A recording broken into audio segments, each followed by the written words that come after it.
संगत जी, आप जी को मेरी तरफ से राधा स्वामी जी।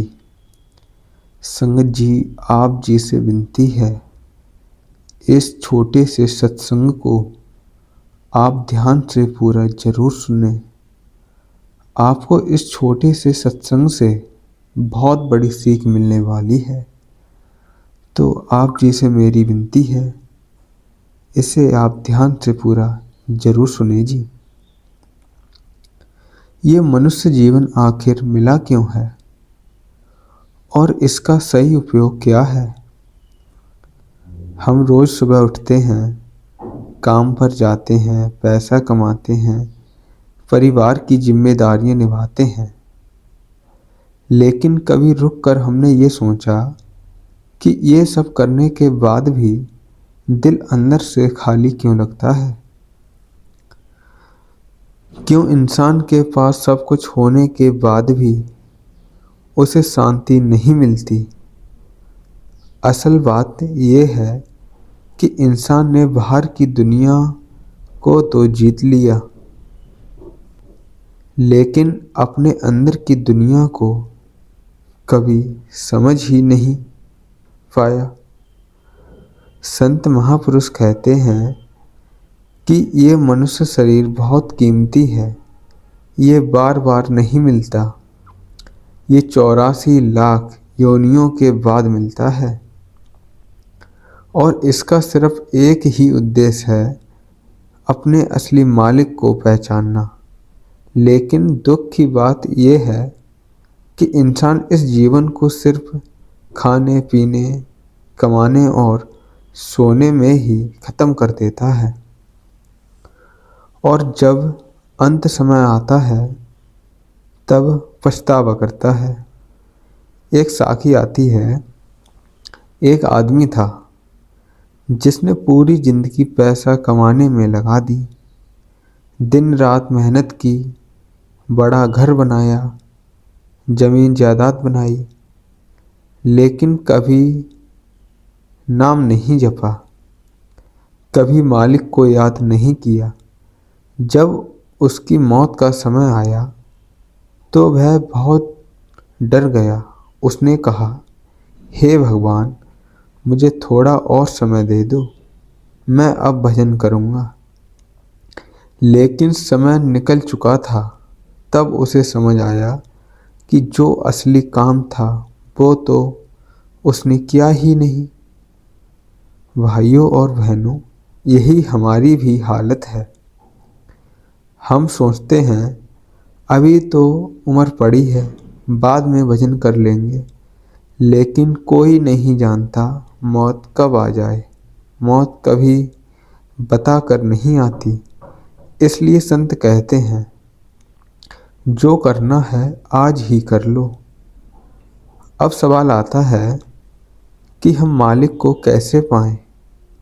तो इसका एक ही रास्ता है, गुरु का रास्ता। गुरु के बिना कोई भी इंसान इस रास्ते को नहीं समझ सकता।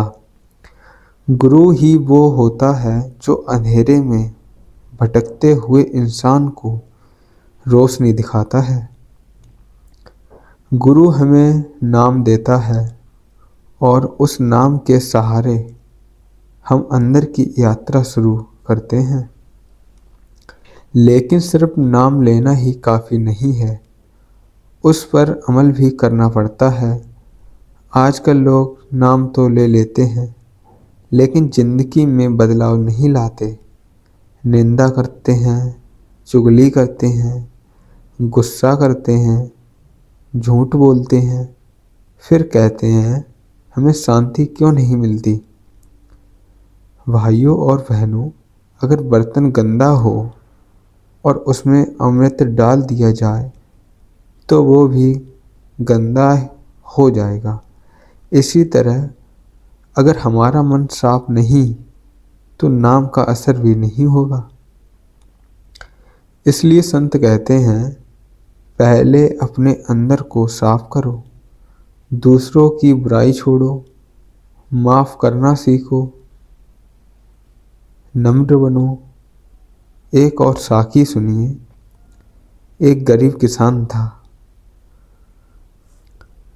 वो रोज सुबह अमृत वेला उठता और नाम जपता। उसके पास ज्यादा कुछ नहीं था, लेकिन दिल बहुत साफ था। लोग उसका मजाक उड़ाते थे, कहते थे नाम जपने से क्या मिलेगा, लेकिन वो चुपचाप अपना भजन करता रहा। एक दिन उसकी जिंदगी में ऐसा चमत्कार हुआ कि उसकी किस्मत बदल गई। उसे अच्छा काम मिला, घर की हालत सुधर गई, लेकिन सबसे बड़ी बात ये थी कि उसके अंदर की शांति बढ़ गई। वो हर हाल में खुश रहने लगा। संगत जी, मालिक हमें सिर्फ बाहर से नहीं, अंदर से भी बदलता है। जब इंसान सच्चे दिल से नाम जपता है तो उसकी सोच बदल जाती है। उसे छोटी छोटी बातों में खुशी मिलने लगती है। अब सवाल ये है कि हम भजन कैसे करें। सबसे अच्छा समय अमृत वेला, जब पूरी दुनिया सो रही होती है। उस समय माहौल शांत होता है। अगर उस समय हम उठकर नाम जपें तो उसका असर बहुत ज़्यादा होता है।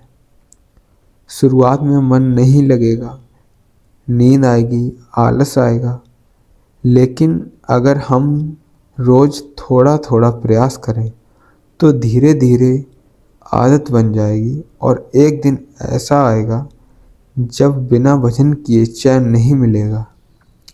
गुरु की महिमा भी समझनी बहुत ज़रूरी है। गुरु कोई साधारण इंसान नहीं होता, वो मालिक का रूप होता है। गुरु ही हमें जन्म मरण के चक्कर से